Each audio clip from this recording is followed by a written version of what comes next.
দুধ পুলি, সেদ্ধ পিঠে, পাটিসাপটা এগুলো তো আমাদের মাঝে মধ্যেই বানানো হয়। তবে বাতাসা পিঠে এটা কিন্তু এক্কেবারে নতুন রেসিপি।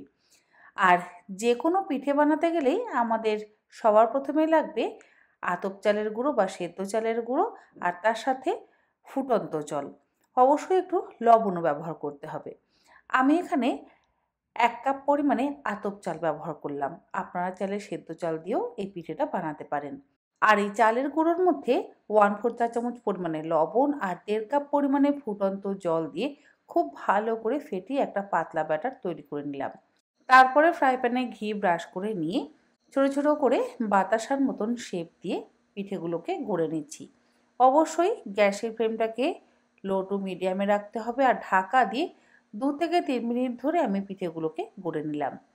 এবারে কড়াইতে অল্প একটু জলের মধ্যে ১ লিটার পরিমাণে দুধ আর ২০০ গ্রাম পরিমাণে পাটালি গুড় দিয়ে খুব ভালো করে ফুটিয়ে নেওয়ার পর আগে থেকে তৈরি করে রাখা বাতাসা পিঠেগুলোকে দিয়ে মিনিট ৩-৪ ফুটিয়ে নিলেই তৈরি হয়ে যাবে দুধ বাতাসা পিঠে।